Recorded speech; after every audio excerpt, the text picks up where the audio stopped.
Specialized has had a busy year of releasing bikes, with the new Alley and the new Tarmac already hitting the tarmac running. But now the brand's renowned endurance bike, the Roubaix, has also got an update. This bike, the Roubaix SL8, now has mudguard mounts, it has increased tyre clearance, and the FutureShock at the front end has got quite an update. But with all of these updates, has Specialized changed the Roubaix beyond recognition? You'll need to keep watching to find out. After a quick first look at the Roubaix SL8, you might be thinking, has anything really changed? There are quite a lot of changes though. The frame itself has got a little bit lighter, it is now 50 grams lighter, and it has seen some changes in terms of tube shapes because all bikes want to be more aero nowadays. The fork has got an updated shape and the down tube has had an update. The seat stays have also been dropped, which has already been a feature of the Roubaix before, but they've been dropped by 65 millimeters. The top of the range built S-Works model tips the scales at 7.3 kilos, so it is relatively light bike. The Roubaix has been around for nearly 2 decades, and since Specialized introduced the FutureShock system, that has been a selling point for the Roubaix. And it continues to be a main feature of the new SL8 model. The headset dampening system here at the front end, it aims to reduce fatigue on long rides, and it still continues to offer 20 mil of travel here, but this FutureShock is an all new generation. It is the FutureShock 3.0. There have been quite dramatic changes to the system on the new bike. The FutureShock 3.0 is quite different to its predecessors, and I've got Glenn from Specialized to tell a little bit more about what has actually changed internally in terms of the system. Because previously people have been worried about the FutureShock's serviceability and also the durability of the system. But now Specialized has tried to address those concerns, and they've also added more tunability to it, so you could actually cater it to your riding preferences if you prefer to ride it more soft or more harder. So one of the biggest changes on the new Roubaix is obviously the FutureShock system, and I've got a proper expert here with me, Glenn from Specialized. You are going to tell a little bit more about how the FutureShock has been improved, what's actually different about it, and about the tunability and serviceability, everything that you've improved in the system. So do you want to start by telling, what have you actually improved with the new 3.0? Sure, so the new FutureShock is nearly an all-new FutureShock. There's some really small parts that we carried over for reliability reasons. We can touch base on that on the damper, but overall it's a whole new system. But it builds off the success of the prior 3 FutureShocks that we had. We had originally the FutureShock 1.0, and then in the prior generation we had 2 levels, the 1.5 and the 2.0. So now with FutureShock 3, we actually have 3 levels of the FutureShock, but they all had the same goals. So one of the main goals that we wanted to address was rider tunability. And what that comes down to is spring rate, preload, and the damper. Yep. So with all 3 levels, we have 3 optional springs. So there's the spring that comes with it is a middle rate spring that is slightly firmer than the outgoing spring that you'd find in the FutureShock 2.0. And then from there, you have a slightly lighter rate as well as a firmer rate. And on top of that, you have adjustable preload done with washers that preload the spring. So that's the basis of tunability. The reason that we had that is there are obviously varying weights of riders, which is only part of the story, but also every rider has a different fit on the bike. Sometimes you might have a rider with a lot of stack, sometimes they might have a slammed stem.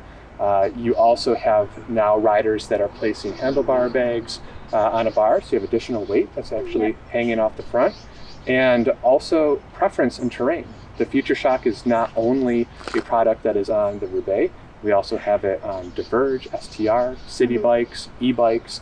So having tunability for the rider was really important for us. Yeah, and you mentioned that is on all other bikes as well, and obviously people might be interested because there's a lot of things that have changed, which we're going to talk about further, but can you fit this one onto the older other bikes that have a FutureShock in Yes. them? So the FutureShock is backwards compatible, and we will have them available for purchase. So if you do have the first FutureShock bike we ever made, 2017 Roubaix, and you want the latest and greatest FutureShock, you can put it on there. There is only one limitation, and that is the new FutureShock fits a little bit deeper inside the steer tube than the prior one. We need a little bit more clearance. So on certain frame sizes, especially the small frame sizes, you might need to run a little bit more of headset spacers, a little bit more stack. And we have a chart that says, oh, you have this bike this year, you're going to need a 5mm spacer or a 10mm spacer or no spacers. The additional point on that is the FutureShock 3.1, because it does not have a damper, it does not actually have the need for that more clearance. So the FutureShock 3.1, you can put that on any FutureShock bike all the way back to the beginning with no changes in fit if you wanted to.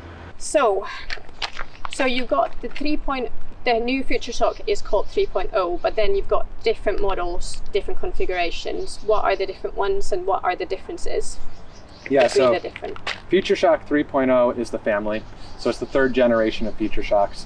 So within there, we have 3.1, 3.2, 3.3. So FutureShock 3.1 is basically the replacement for the 1.5. So there is no damper in that. However, it does have all of the improvements that we talked about earlier. So you have the 3 springs included with it. You have the preload spacers. You have the better sealing, the rebuildable chassis. All of that is still included in that. It just has no damping on the inside. Yeah.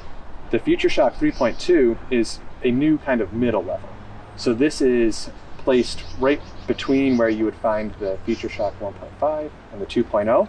So it has a full hydraulic damper. It just does not have the adjuster knob on the tab. So the damping is a set rate, a set tune, and that tune is basically the open position of the higher end model. Yeah, so we got 3.2 was without the adjustment. Correct. No, and 3.3, so it's this one then. Yep, so 3.3 is the replacement for the 2.0.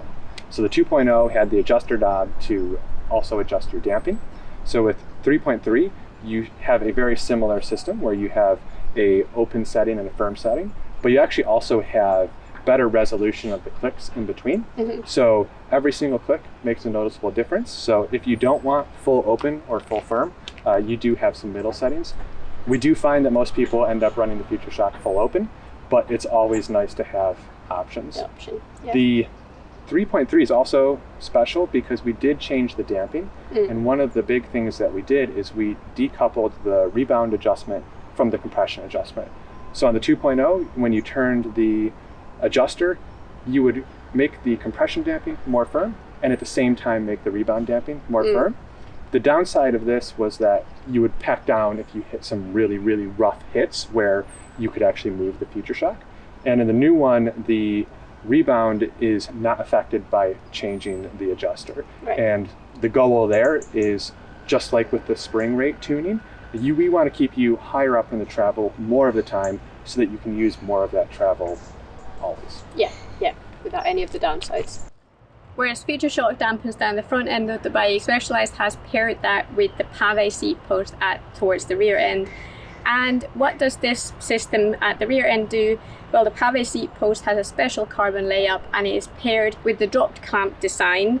So that means that the seat clamp actually sits further down on the seat tube, and that means that the seat post can flex a little bit more. In essence, from the system that Specialized calls Aftershock, you get 18mm of travel, but you don't get it this way or that way. You get it in a 45-degree angle, so that should dampen down any bumps that you hit on the road. And continuing on the theme smooth, because Specialized does claim that this bike is the smoothest endurance bike in the world, well, obviously the tires play a big part in that. Specialized has now amped up the tire clearance of this bike to 40mm, whereas previously it was only 33mm.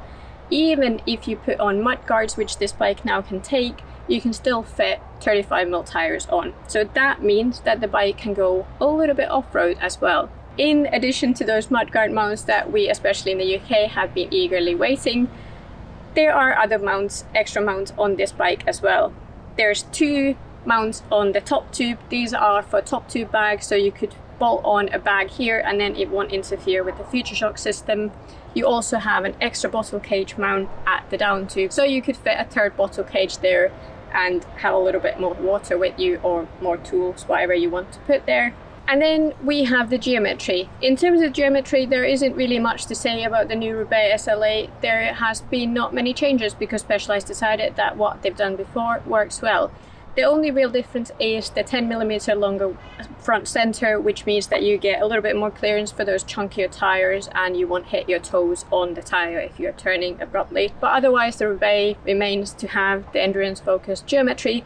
So it has a longer wheelbase, it has a taller stack, it has a shorter reach, and it is just a little bit more relaxed bike than, say, the Specialized Tarmac SL8. Well, if you think that the Roubaix SL8 is now your dream bike and you want to get one, how much do you have to pay for that? There are 5 models to choose from, and the base SL8 Roubaix SL8 model, it starts from £2,500 and it ranges up to £8,000 for the Roubaix SL8 Pro. The S-Works model sets you back £12,000, and if you want just the S-Works frame set, that is £4,750.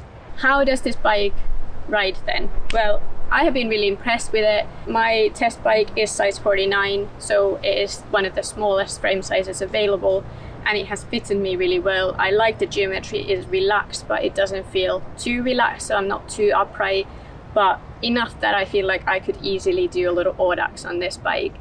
And the aftershock and the FutureShock, they just really add that planted feeling to the bike. And if you think that those would make the bike feel sluggish, I really don't think that is the case. I think especially if you hit any rough roads, if you ride in the UK where most roads are rough, unlike here in Portugal, I think the system really works to make you faster because you don't have to be bouncing about on the road, on the saddle. Instead, you are really sailing smoothly over any bumps.